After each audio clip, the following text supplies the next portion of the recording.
Fermentação natural. É sobre isso que a gente vai falar nesse módulo. Eu prometi a você que nesse curso você vai aprender e entender como o processo funciona. Só assim você vai dominar a técnica e poder fazer suas próprias receitas. Por isso, é tão importante entender o processo de fermentação. Isso vai fazer toda a diferença quando você for fazer o seu pão.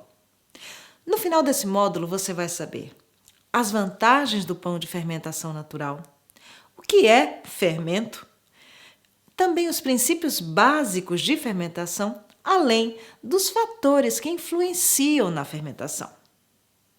Bom, fazer pão é sempre considerado um desafio, ainda mais o pão de fermentação natural. Mas assim que você aprender um pouco mais sobre o fermento natural e sobre a fermentação, você vai querer saber mais e mais a dominar essa técnica. Mas vamos começar pelas vantagens? Afinal, o que a fermentação natural tem de tão bom que todo mundo quer aprender? Bom, primeiro o sabor. Sim, o pão de fermentação natural tem um sabor intenso e puro, muito mais rico do que o sabor dos outros pães feitos de forma industrializada. Ele permanece bom para consumo por mais tempo também. Além disso, a digestão é mais fácil por causa da fermentação lenta. E ele ainda é mais saudável. Sabe por quê? Porque ele tem um índice glicêmico mais baixo e ele ainda ajuda no equilíbrio da flora intestinal. Agora que você já sabe as vantagens, que tal entender o básico da fermentação, de uma forma bem simples mesmo? Bom, vamos começar pelo fermento? O que é o fermento? Ele é um fungo ou uma composição de fungos chamados leveduras.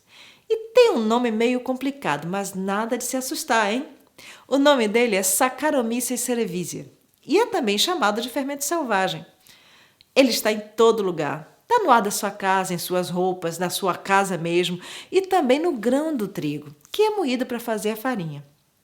Essas leveduras, elas se alimentam dos açúcares e de outros componentes da farinha. E assim, quando elas se alimentam desses açúcares, elas produzem dióxido de carbono e álcool. O dióxido de carbono é um gás e é isso que faz o pão crescer. Acontece que essa cultura de organismos também tem bactérias, que no processo de fermentação, eles liberam também ácidos que dão sabor ao pão. O pão de fermentação natural é conhecido pelo seu sabor azedinho. E aí você vai me perguntar, e o glúten, hein? O glúten é um outro jogador nesse time e ele corre meio que em paralelo. Quando a farinha é misturada à água, e a atividade química já começa e duas proteínas começam a trabalhar e formar a rede de glúten. Elas são a gliadina e a glutenina. Para os íntimos, a gli e a glu. Sabe como eu visualizo isso? Eu imagino duas rendeiras que vão tecendo uma rede. Mas elas não trabalham sozinhas, hein? Tem mais gente trabalhando para isso. Mas elas são mais importantes.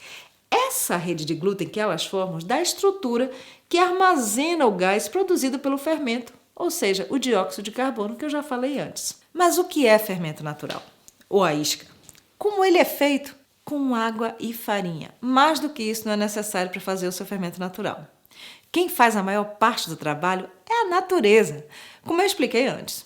O processo dura em média 7 dias e você só precisa cuidar para que os micro-organismos tenham as melhores condições para que sua cultura se mantenha viva. Ou seja, você vai criar uma cultura de leveduras e bactérias também e depois você vai cuidar para manter essa cultura viva. No curso, a gente vai ter um passo a passo para você fazer o seu fermento ou isca do zero. Não se preocupe. E quais são os fatores que influenciam na fermentação? Bom, o primeiro deles é a temperatura. Esse é um fator crucial para todo o processo de fermentação do seu pão, mas também para o seu fermento ou o seu levain. A temperatura alta favorece a fermentação. Gente, fungo gosta de lugar quentinho.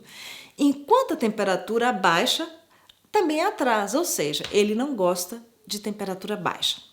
Isso explica o fato de que em dias quentes o seu pão cresce mais rápido. A temperatura, na verdade, pode ser um aliado ou um inimigo, e ter o controle sobre a temperatura lhe dá poderes quase divinos. Para aumentar ou diminuir a temperatura, o que é que você pode fazer? Bom, você pode brincar com a temperatura da água, você pode aumentar a temperatura ou diminuir, você pode colocar a farinha na geladeira, por exemplo, em dias muito quentes, trocar o fermento ou a massa de lugar, usar uma fermentadora. Tudo vai depender das condições da sua cozinha. E você não vai ficar passivo ou passiva, você tem o poder de controlar a temperatura e controlar o processo. Um outro fator é o tipo de farinha ou teor de farinha integral. O tipo de farinha influencia no desenvolvimento da massa e do fermento. O centeio e as farinhas integrais, por exemplo, estimulam a fermentação porque elas têm mais açúcares e nutrientes, e isso facilita a atividade dos micro-organismos presentes na sua cultura.